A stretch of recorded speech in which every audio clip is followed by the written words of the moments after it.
Hello, welcome back. Sorry, I had a bit of a technical difficulty, so the stream went away. Just give everyone like a second to join back if they want to.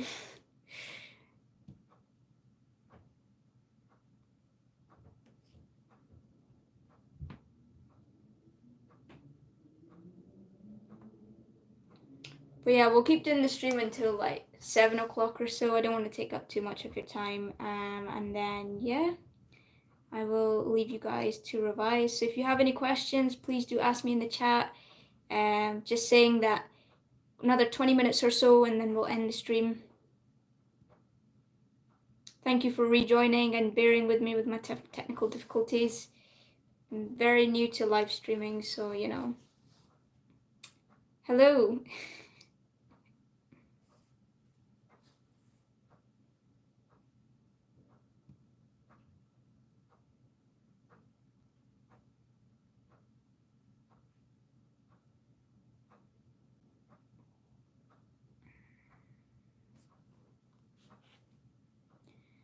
Okay, realistically, do you get a lot of free time being a med student? Do you know, I think you do.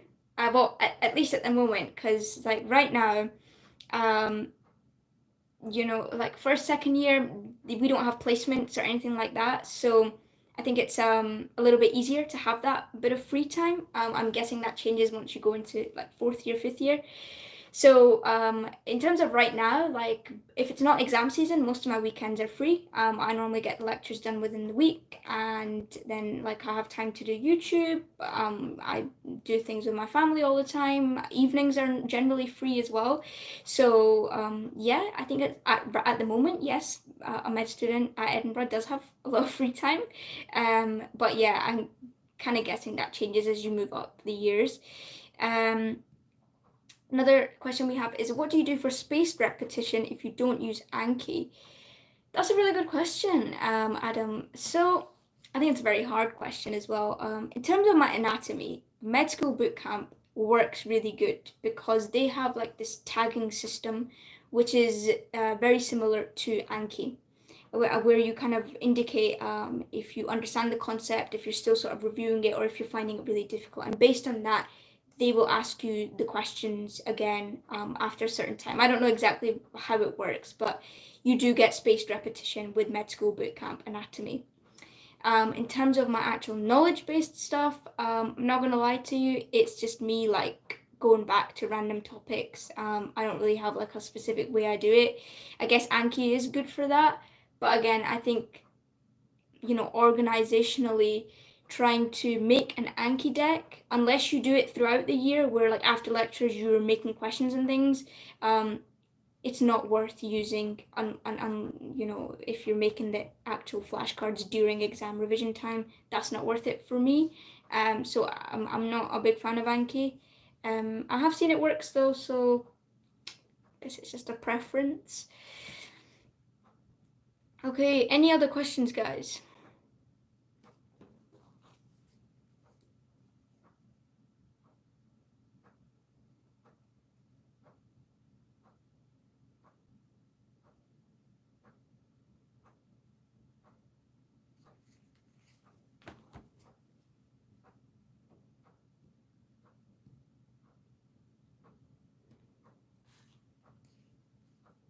What topic are you guys finding the most difficult at the moment?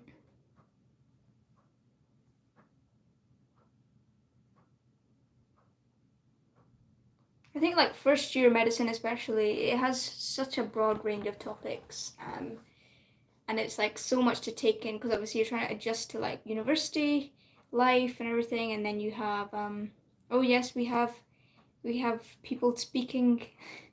So do you think having a timetable is useful for studying? Oh, I mean, definitely. I think I was saying in the beginning, you need a timetable that you can follow, okay? And it's like a diet plan.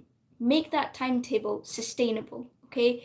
Do not, it's good to be ambitious, but do not be ambitious to the point where you cannot follow your timetable. So having a plan is a fantastic way to stay on track of things and to make sure that you get everything covered, because you don't want to do like cardiology for like 2 weeks and then realize, oh God, like I just did not study the immunology at all. That's wrong, right? So to do that, you have to get a timetable. So definitely make a timetable. I like that. Now we have more people saying things. So Diana saying that, hey, wanted to say hello. You made me fall in love with digital learning and note taking. Oh, thank you so much. And actually, Diana's in third year and she loves pathology and there's a lot of information. Yeah, I mean, pathology is very, very complicated. So yeah. What advice do I have for you? Stick at it, trust the process, and I'm sure you will get through it. Which seems like very vague and unhelpful advice, but yeah, I don't know. And then yeah, in terms of like digital note taking, to be honest, I was extremely new to like using tablets and doing all this digital note taking. I was a very classical note taker, you know, pen, paper, highlighters, collecting all the stationery. I was that person at school who had like all the pens and highlighters and everything. Yeah, so because of that, I found it hard to move to digital note taking, but I felt that I needed a better way of organizing my notes. And for that, I bought the Tab S7 Plus, and I know you guys have loved it on the channel as well. And it's been a fantastic tool for me. So if you are still that person who is carrying around ring binders and tons of paper, I'd highly recommend that you get something digital going. Get something that you can sync across like your tablet, your phone, your computer, all that sort of stuff, because that is important to your learning, definitely, especially at medical school where there is so much to learn and you want things to be handy rather than you like flicking through ring binders and trying to find a topic. So yeah, digital note taking really is a game changer, and it has been incredibly useful. I hope that through the years of this channel as well, I can show you guys more ways that you can use notes digitally. So any other questions that you guys have? I'm going to be running the stream for what, like another 15 minutes, okay? So it's like last chance, okay? And then I'm going to get back to my work and you're going to get back to your work. So come on. Anything else?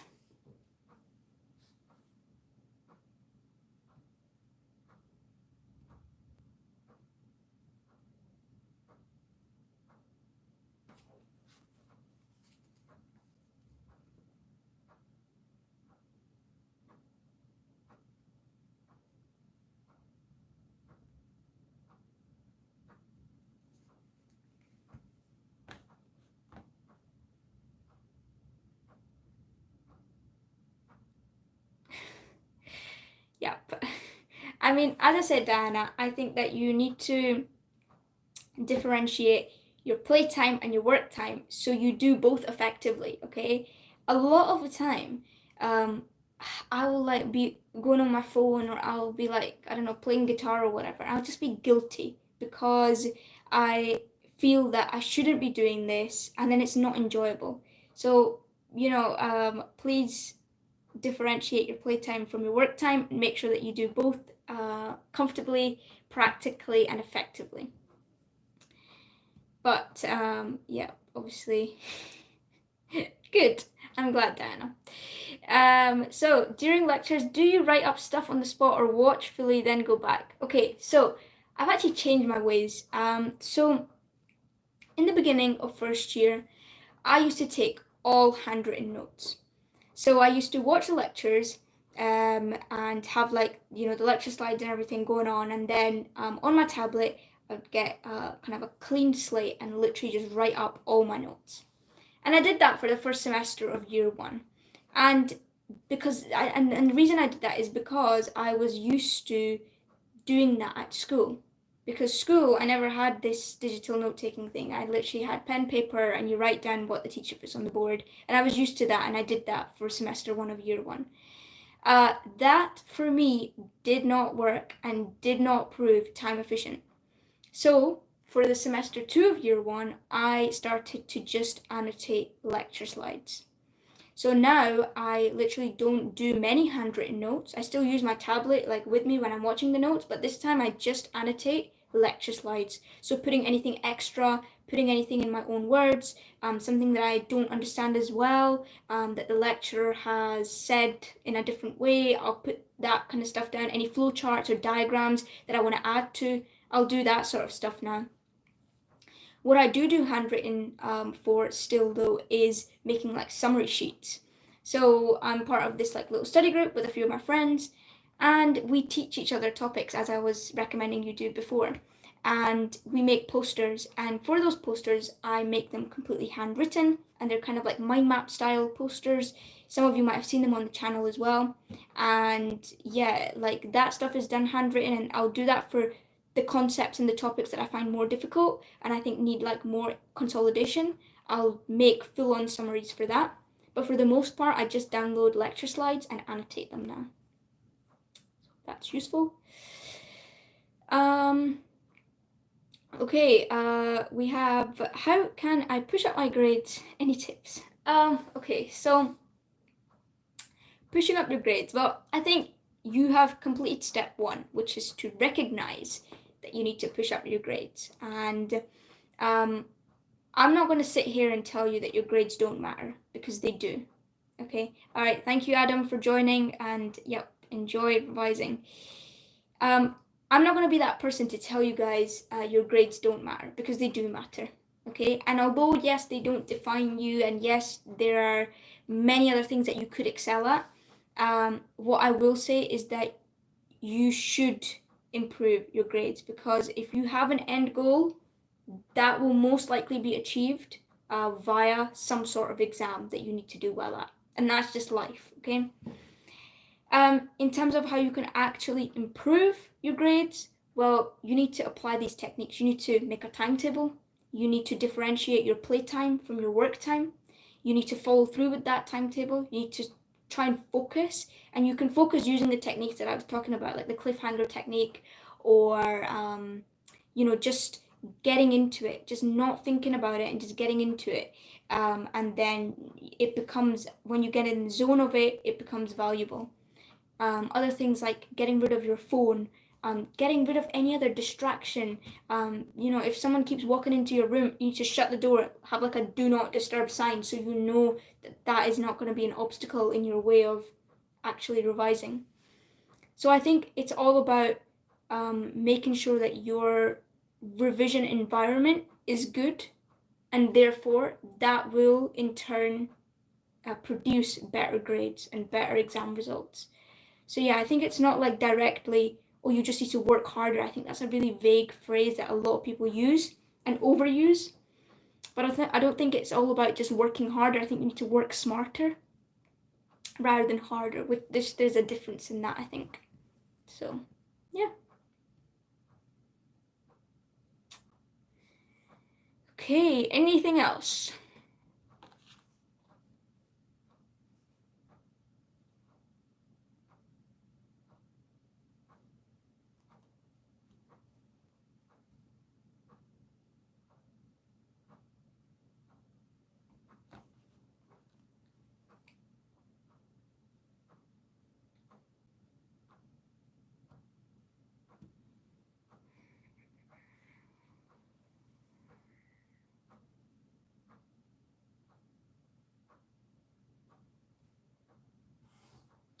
See if there's anything else to address from any of the Instagram stories as well. But yeah, we've got like another 8 minutes or so, so if anything comes to mind, just put it in the chat.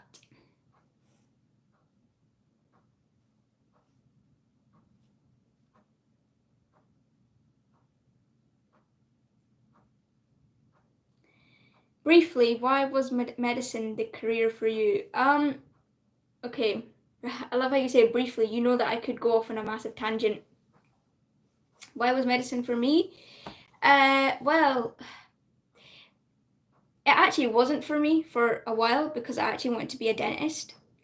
So I switched from dentistry to medicine at around like S4, so like when I was like 16 or something.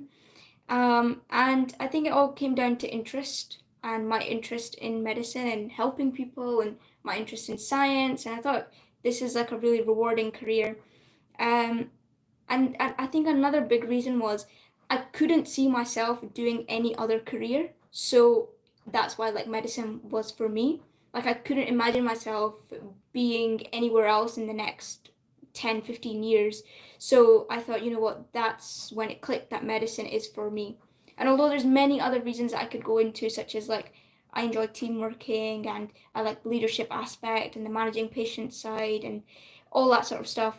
I think there was a few core reasons, and one of them was I just couldn't see myself doing anything else in the next 10, 15 years.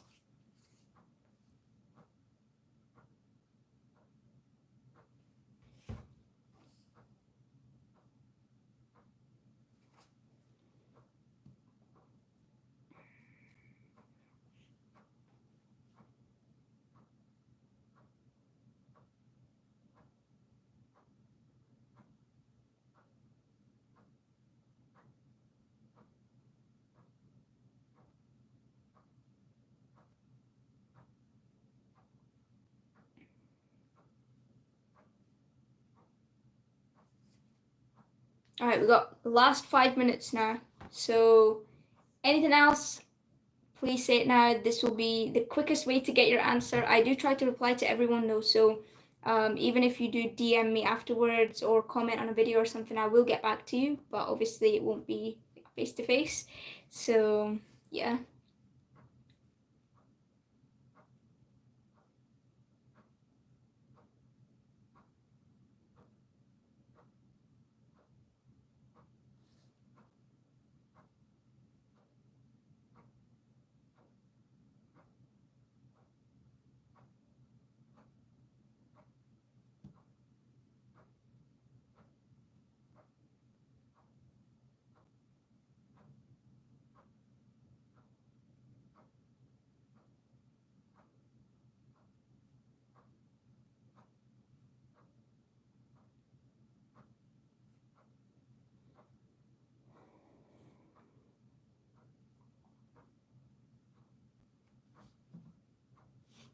Last 4 minutes.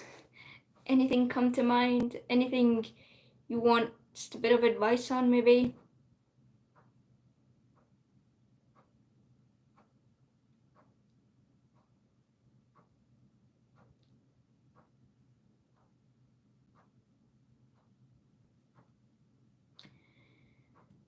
Okay, cool. If not, well, I just want to say a big thank you to everyone who tuned in, and watched the live stream. This was my first time doing it, and I'd really like to interact with you guys, like in real time rather than just through comments or DMs. So thank you so much.